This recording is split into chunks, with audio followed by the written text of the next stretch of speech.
All right, guys, I found Marty. I think everybody probably has taken more pictures of this car than any other car here, maybe. It is so much fun. We've seen you driving all over. Marty, tell us where you're from and why this car. Where did this whole thing start from? Okay, well, I'm a chief ranger with the state of Virginia, so I'm a park ranger. I live in Central Virginia, and of course, we didn't drive the car down here. We towed it down, but yeah, just came to hang out for Sick Week. That's awesome. So I think probably the biggest question everybody's asked is, how fast is it? Well, yes, I get asked that a lot, because when I tell them what engine's in it, they're like, and you're getting how much? So with all the modifications, best speed I pulled off last fall with the new cam was 68.38 miles per hour. I think I could hit 70, but to go above that, I'd have to do either a quick change rear end or do something to transmission. So what does power this crazy thing? An original 29 engine and a 29 original Ford, but I make the joke slightly modified.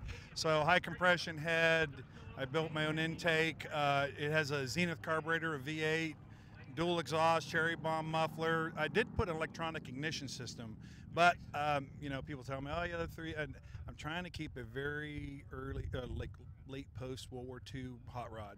And but the more I go along, it's just been an ongoing journey of learning more. And like the disease we all get, what can I do to make it perform better? What can I do to go faster? Yep. So when you make an upgrade to this car, are you looking for another like 2 or 3 miles an hour? I mean, is it another, like, you're trying to drop half a second off a quarter mile time? What's the goal on upgrades? Well, it's kind of funny. I dirt track it, I drag race it, but I want it where I can go down to the burger store. The problem is, you do too much on one end, it doesn't handle very, you know. So I try to do I want to go faster, but I'm also trying to be realistic, and of course, champagne tastes on a beer diet. So it's just one of those things. But I'm trying to stick as close as I can to not letting it get away into modern, you know. So and I think that's why people are so attracted to it. I mean, there's nothing like it out here, and it can be, you know, I would like to go a little faster, but I'll be honest with you, we're having fun. It's tiring, but we're having a good time. So. That's awesome. So I see.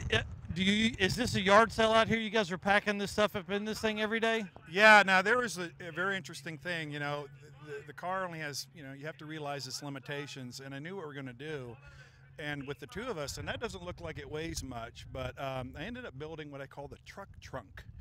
Now, in the old days, you could actually get like J.C. Whitney's for any of these cars. And if you go through this whole car, there are tons of like early accessories you could to complement your vehicle, but my problem I had to solve was I don't want to put too much load on the bearings and on the wheels. I don't want the engine to overheat.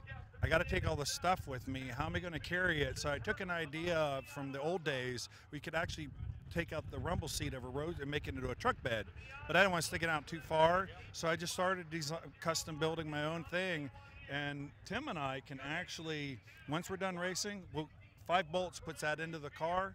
I got extra tires. We can get all of this into the car in 15 minutes, and we're on our way. That is so cool. So tell us what kind of times you've ran this week here on the racetrack. Yes. Well, if I knew I didn't have to drive 1,000 miles, I would be starting in second gear and just flooring it. But I'm actually, you ever heard the tortoise and the hare? I'm going to be the tortoise. I keep telling myself, don't do anything stupid. So be honest with you, I'm running about 58, 60. And I'm not happy with it because I know what I can do, but I'm scared if I really do something like everybody, you blow something. Like the transmission on my car, if that goes, you just can't, I have to tear the whole front end out, take the engine out and everything. So I'm pulling back. I'm just like, look, get in the high 50s, get your time card, get your itinerary, and hit the road. So I think that's the right thing to do in this case. Yeah, I think that's right. Well, thank you so much for your time. I appreciate it. I know everybody's enjoyed it, and we hope to see you on Friday. I will, God willing, I'll be there.